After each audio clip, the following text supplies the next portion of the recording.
Good day, my dear students. For today's video, we're going to tackle about the future value and the present value of general ordinary annuity. So this is the continuation po of the video series about mathematics of investment. So now, in our previous video, we've tackled about the future value and the present value. Simple ordinary annuity where the compounding period is the same with the payment interval. So this time po, we're going to tackle about the general annuity wherein the compounding period is not equal with the payment interval. So for our formula, we have FV is equal to R times the quantity 1 plus I raised to n minus 1 all over 1 plus I raised to b minus 1, wherein FV again is the future value. R is the periodic payment, sometimes called as the regular payments. I is for the annual rate, which is equal to R over M, wherein R is the rate and M is the number of conversion period in a year, which is also equal to R compounding period. N is equal to total number of conversion periods, wherein N is equal to TM. T is the time and M is the number of conversion period, or sometimes called as the compounding period. And we also have the new variable here, which is B. B is equal to P over C, wherein P po is the number of months in payment interval, and C po is the number of months in compounding period. So, katulad nga po ng sinabi ko dati, I want our learning to be consistent with the first learning that we have and the compounding interest or compound interest. So that's why I'll be using this formula instead. So don't worry po, both of this formula are equal naman with each other. So ibig sabihin po kung ano yung ginamit nyo dito, kung ano po yung makukuha nyo ditong future value using this formula, it is just equal with the value that you're going to get here in this formula. So kung makikita nyo, actually equal lang naman siya kasi I here is equal to R over M. Dito naman po ang ginamit ko R over N kasi previously when we say N, it is the compounding periods. So dito, di ko lang po alam dun sa module kung bakit siya nag-shift from N to N. So dito, yung ginawa ko po is si R over N na lang to be consistent po with the compound interest. So R over N raised to NT. Kasi di ba po dito empty siya. So dito po, since si N natin is the conversion period, katulad ng sinabi ko na compounding period rin naman, which is equal also to N. Tapos i-multiply siya by T. So ang ginawa ko is, ginawa ko na lang siyang NT. So minus 1 and si P over C, kinonsistent ko na lang dito since new concept siya. Tapos so nagdagdag na lang ako. So this is our formula for the future value. For the present value po, we have PV is equal to R times the quantity 1 minus the quantity 1 plus I raised to negative n all over 1 plus I raised to b minus 1. So again po, lahat po ng ginamit natin na variables, future value are also used here in the present value. But sabi ko nga, in order for us to be consistent with our learning from the compound interest up until here in the general ordinary annuity, I want or mas prefer ko po na gamitin ito pong formulang ito. But sabi ko nga, the same lang naman po silang dalawa. Now, let's apply the formula in a real-life situation of problem solving. So for problem number 1, Karen wants to save up for a new motorbike. She decides to deposit 5,000 pesos at the end of each month in a bank that offers an interest rate of 6% compounded quarterly. How much will Karen have in her account after 2 years? So first things first, ano po yung dapat nating gawin? Kailangan po alamin po muna natin kung ano yung itinatanong dito sa problem na ito. So yung tinatanong dito, how much will Karen have in her account after 2 years? So kapag tinatanong yung total amount na makukuha ng isang tao after certain period, it is always the future value. Kasi di ba ang definition natin ng future value, this is the principal or ibig sabihin yung kabuuan niyang inihulog plus yung interest ng mga inihulog niya. So that is the future value po. So ibig sabihin po, we are interested in finding the FB. And let us also find for the given, Karen wants to save up for a new motorbike. She decides to deposit 5,000 pesos. So this is our regular payments, 5,000 pesos at the end of each month. So since at the end ito, alam po natin na this is ordinary annuity. At the end of each month, so yung payment interval natin is monthly. In a bank that offers an interest rate of 6% compounded quarterly. So our small r representing the rate is 0.06 compounded quarterly. So our n is 4 for our compounding periods. Now, di ba po, meron pa tayong, since di ba yung formula natin is F, V is equal to R times the quantity, 1 plus R over N raised to NT minus 1 all over 1 plus R over N raised to P over C minus 1. So, meron na tayong R, meron na tayong small r, meron na tayong n. Yung T po natin is after 2 years. So, RT is 2. So, meron pa tayong nawawala na variables na P and C. So, yung P natin kanina, it is defined as the number of months in the payment interval. So, di ba sabi natin, the payment interval, 5,000 at the end of each month. So, yung payment interval natin is monthly. Pero, ito, payment interval ito. Yung P natin dito is the number of months in the payment interval. So, kapag monthly, ilan po bang month sa loob ng kada month? So, di ba po, isa lang naman. So, we have one here. So, we also have the C or the number of months in the compounding period. Yung compounding period natin dito, compounded quarterly. So, ilang months daw po ang meron sa loob ng isang quarter. Tandaan po, si N natin is the compounding period. Si C po natin is the months in the compounding period. So, ilang months po ang meron sa isang quarter? So, we have 3 months. Opo, ibig sabihin, kada 3 months, sa loob ng 3 months, yun po yung first quarter. O another 3 months, second quarter, another 3 months, that is for the third quarter, another 3 months for the fourth quarter. So that is the number of months in the compounding period. Okay, so lahat po ng ito, we need to substitute it in our formula. Our payment is, again, this is 5,000 pesos. Multiplied by 1 plus our rate of 0.06 all over the number of compounding periods of n is 4 raised to 4 times the P of 2 minus 1 all over. So 1 plus 0.06 again all over 4 raised to P natin is 1 over C natin, this is 3 minus 1. So ito po yung parenthesis natin and ito. So ito muna tayo. So, ano po mauuna? Addition or division? So, division po muna tayo. So, we need to divide first 0.06 over 4.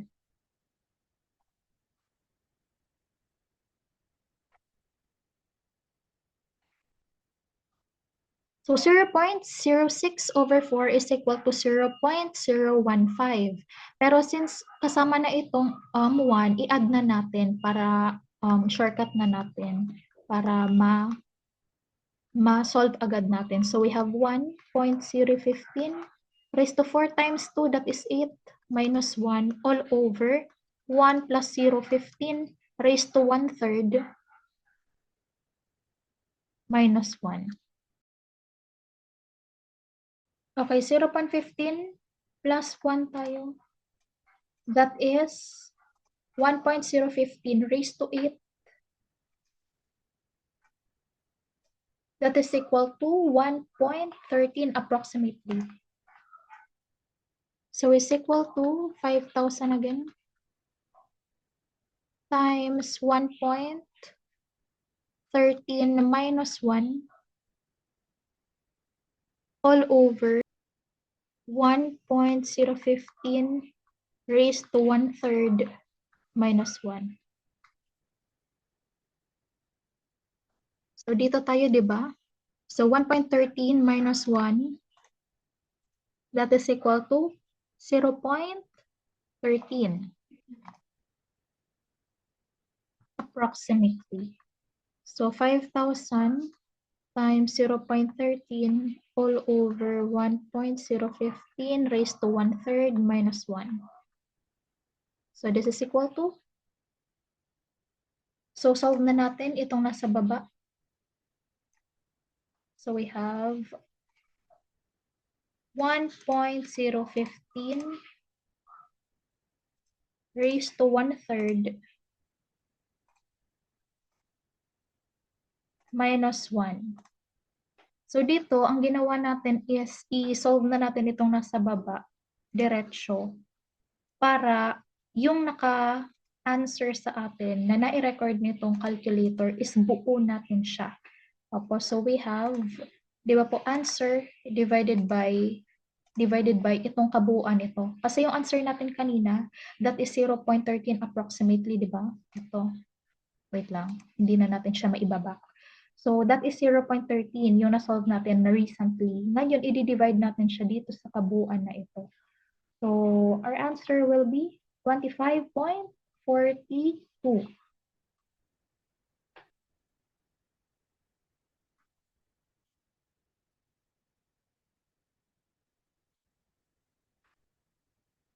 So, 25.42 times 5,000, that is equal to 127,122.96.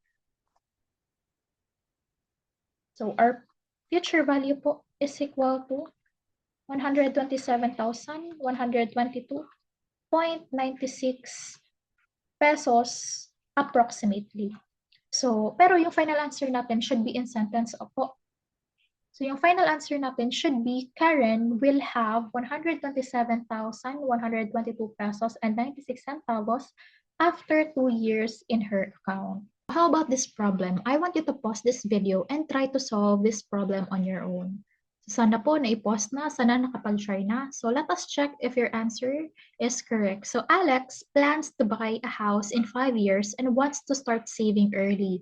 He deposits 10,000 pesos at the end of each quarter in an investment account that earns 8% interest compounded monthly. How much money will he have saved after 5 years? So again, the question is how much money will he have saved after 5 years, and that is the future value. Kasi yung tinatanong is the total accumulated money after 5 years. So ibig sabihin we're interested again with our future value. And for the given, we have Alex plans to buy a house in 5 years. So yung tipo natin is 5 and wants to start saving early. He deposits 10,000 pesos. So this is a regular payments of 10,000 pesos. At the end of each quarter, so at the end, alam natin na this is ordinary annuity. Of each quarter, in an investment account that earns 8% interest compounded monthly. So our small r representing the rate is 0.08. Compounded monthly, Rn is 12. Kasi monthly siya. So now, di ba po sabi natin this is FV? We are interested with the future value. FV is equal to R times the quantity 1 plus R over N raised to NP minus 1 all over 1 plus R over N raised to P over C minus 1. So class, meron pa tayong natitirang variables na hindi na-identify. We have P, which is the number of months and the payment interval. So number of months in the payment interval. So dito po, each quarter. So sa isang quarter po ba, ilan yung months? So di ba po, we have 3 months sa isang quarter. So paano naman po si compounding periods? Si compounding periods natin is month. So sa isang month po ba, ilan po ang month? So di ba po, we have 1 month. So we have 1. So now we're going to substitute all of the values of the given here in this formula. So we have for the R, we have 10,000 pesos times the quantity 1 plus the R of 0.08 over N natin, which is 12 raised to 12 times T natin of 5 years. Minus 1 all over 1 plus 0.08 over 12 raised to, so si P natin of 3 over 1, P over C, over 1 minus 1. So now let us solve. So again, we first solve the parentheses. So inside the parentheses, there are two operations. We have the addition and the division. So we're going to solve first for the division as per stated by the PEMDAS. So we have 0.08 divided by 12. 0.08 divided by 12. That is equal to, so 0.06. So kapag may ganyan, ibig sabihin po ano siya, dire-diretso pong 666 something. Plus 1 na natin, opo, i-add na natin para makabawas na doon sa susulapin natin. So we have 1.066 something. Or kapag isinulat natin, let us just write it using our rules po in rounding off. So let us just write it as 1.007 raised to 12 times 5, that is 60, minus 1 all over 1.007. 3 divided by 1, that is only 3 minus 1. So using our calculators again, dito na tayo. Raised to 60 tayo. Raised to 60 minus 1. So diretso na natin. So we have 0.49. So that is equal to 10,000 pesos times the quantity 0.49 approximately all over ito na, the denominator natin. So ito, dire-diretso na natin para yung makuha natin is yung kabuuan talaga na exact. Opo. So we have divided by with everything in the denominator. So we have divided by. So yung gagawin ko po dito is since I am interested to get the exact answer, ang gagawin ko po is ang i-entry ko ito pong part na ito. Kasi di ba dito nag-round off tayo. So, nag-round up tayo. So, ang gagawin ko dito is, ang i-encode ko po is itong part na ito. So, 1 plus 0.08 over 12.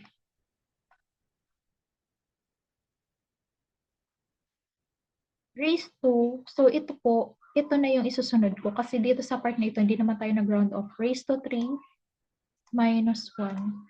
So, para maintindihan ni calculator na itong minus 1 is actually kasama dito as a whole denominator, lagyan natin siya ng parentheses. Enclose natin silang lahat with the parentheses. So, that will give us 24.33. So, we have 10,000 pesos times 24.33. So, ito po class, pwede natin itong palitan by the parenthesis na lang.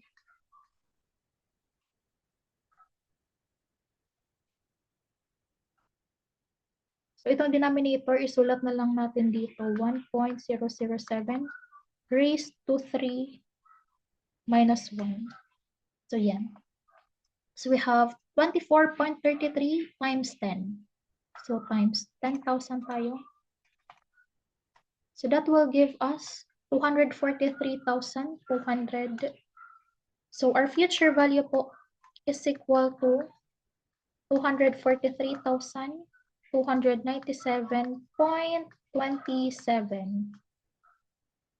This is our final answer.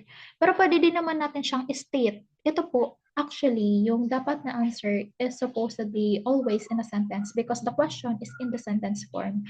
So, pwede nating sabihin that Alex, so therefore po, Alex will have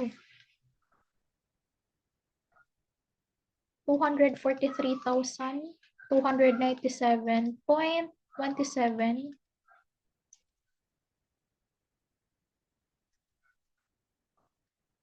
saved after 5 years. So this is our final answer po. So dapat naka-sentence form po dapat lagi. So what if we have this problem? Maria is planning for her retirement and wants to receive 100,000 pesos every 6 months for the next 10 years once she retires. If her retirement fund can earn an interest rate of 5% compounded quarterly, how much does she need to have saved by the time she retires to meet her goal? Okay, first things first, we need to identify what is being asked. So yung tanong po dito, how much does she need to have saved by the time she retires to meet her goal?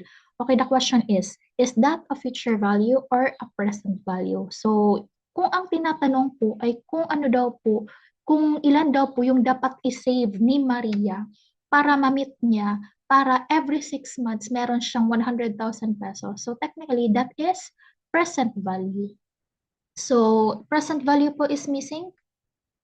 So, the formula that we're going to use is PV is equal to R times the quantity 1 minus the quantity 1 plus R over N raised to negative NT all over the quantity 1 plus R over N raised to P over C minus 1.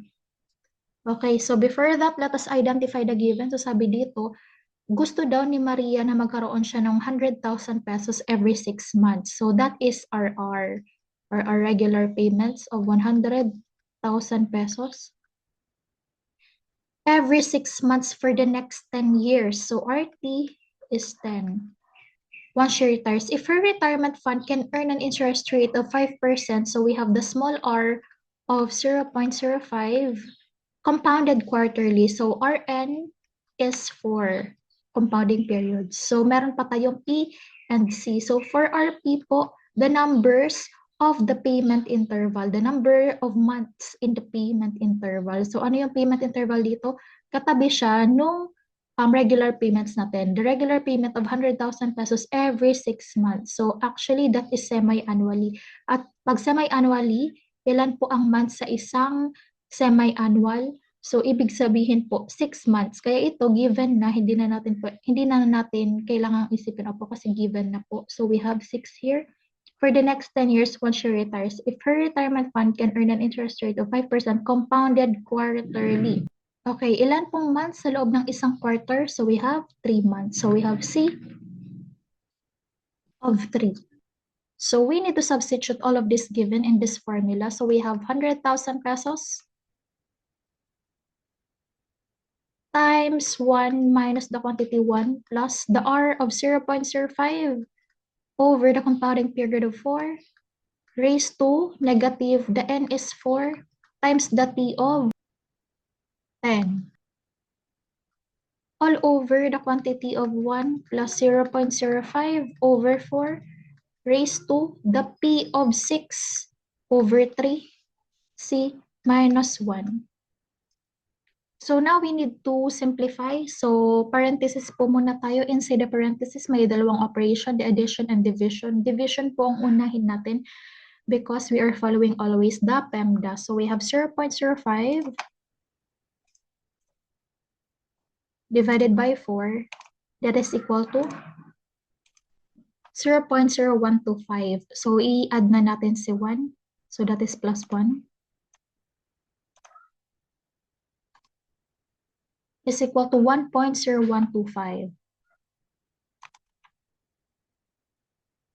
So we have 100,000 pesos times the quantity 1 minus 1.0125 raised to 4 times 10, that is negative 40. All over the quantity of 1.0125 again, raised to 6 divided by 3, that is 2 minus 1. Next po natin gagawin is i-raise natin si 1.0125 by negative 40. So that is raised to negative 40. So that is 0.61 approximately. So i-sunod na natin ito si 1. I-minus na natin si 0.61 from 1. So 1 minus the answer. So is equal to 100,000 pesos times the quantity of 0.39 all over 1.0125 raised to 2 minus 1.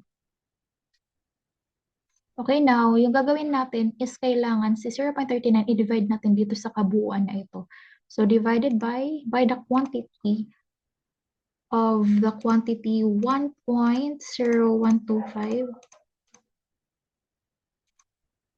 raised to 2, we have minus 1. So, i-enclose natin sa parenthesis. So, we have the answer of 15.57 approximately. So, we have 100,000 times the quantity 15.57. So, si 15.57 approximately needs to be multiplied by 100,000. So, we have times 100,000.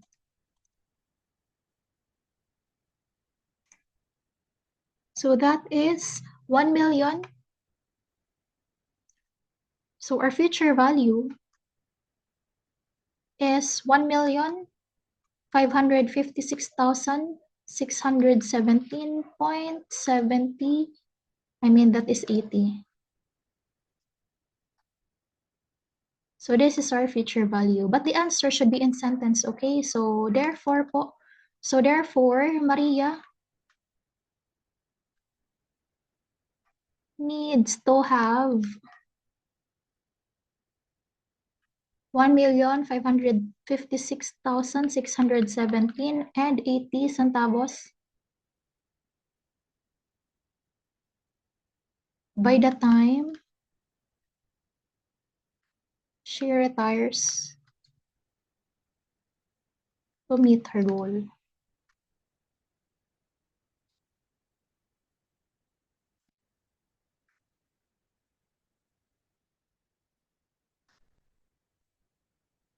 So this is our final answer.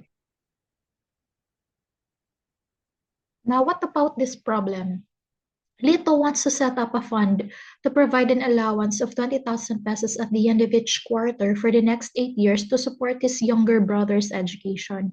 If the fund earns an interest rate of 6% compounded monthly, how much does Lito need to invest now to create this allowance?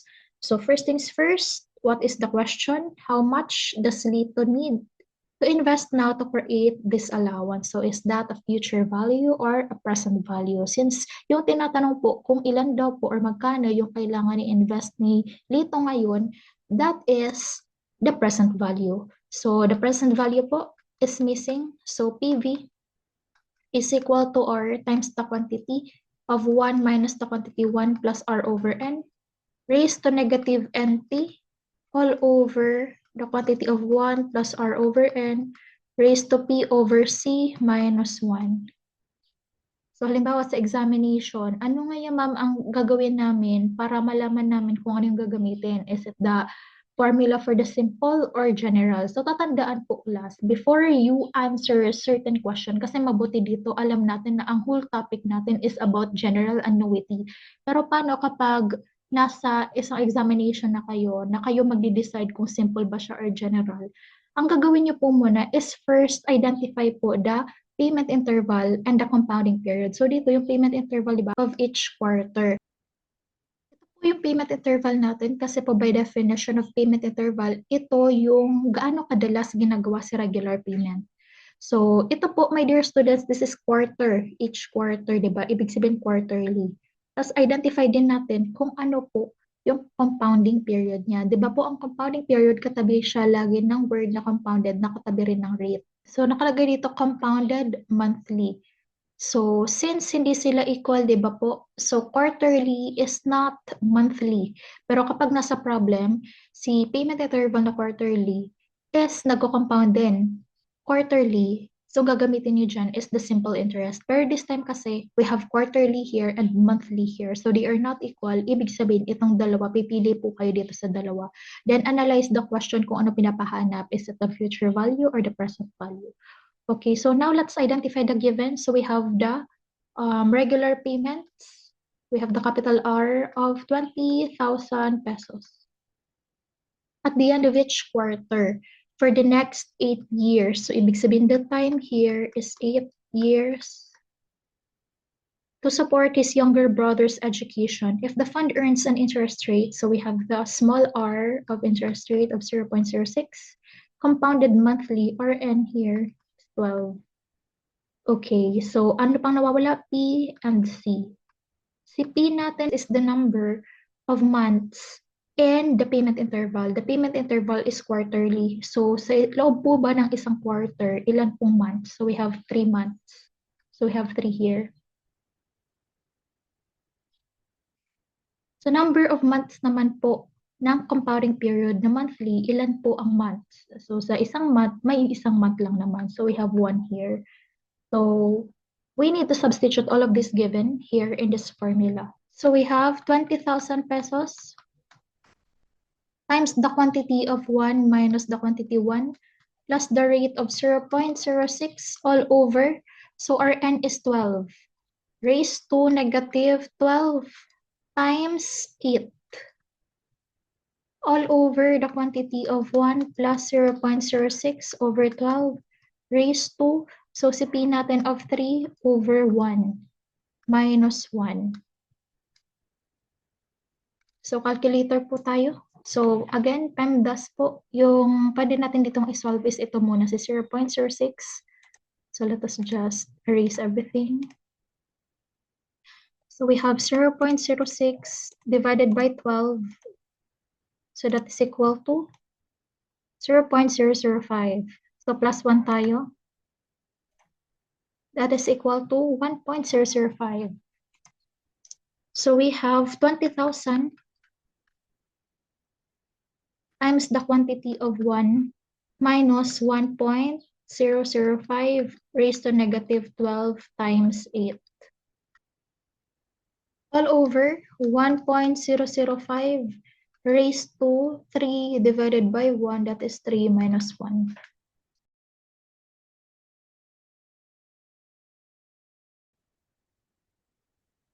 So using our calculators, let's solve for this one. Sa numerator muna tayo, 1.005 raised to negative 12 times 8. Negative 12 times 8, that is negative 96. So we have raised to, so 1.005 raised to negative 96 is equal to 0.62 approximately. So E minus not the 0.62 approximately from 1. So 1 minus the answer is equal to 0.38. So we have 20,000 again times the quantity of 0.38 all over. So the quantity of 1.005 raised to 3 minus 1. So we have divided by the quantity of the quantity 1.005 raised to 3.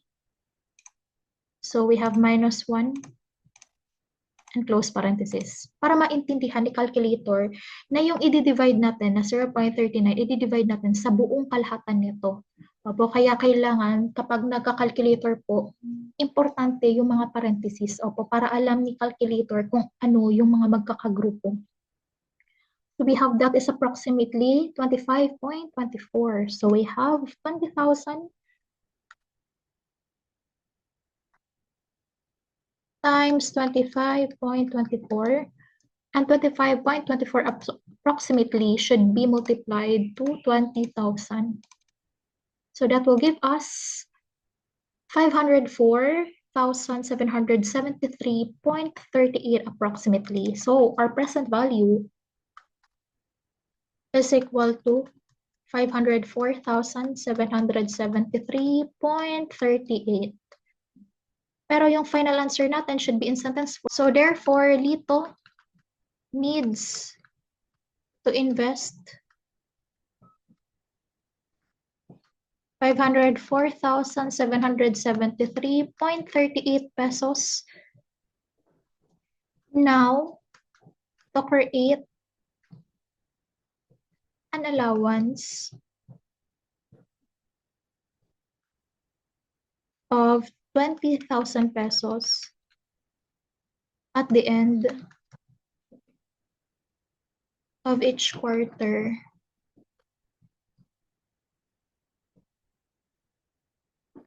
for the next 8 years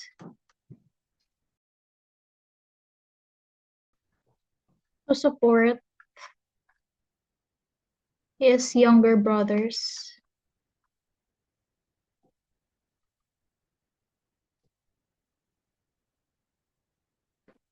education. So ito po, my dear students, this should be our final answer.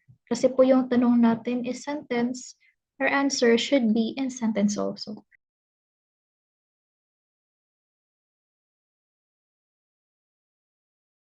That's it for today, my dear students. If you still have questions, please don't hesitate to comment down below. If you find this video helpful, please like and subscribe to my channel. So I'll see you next time. Goodbye!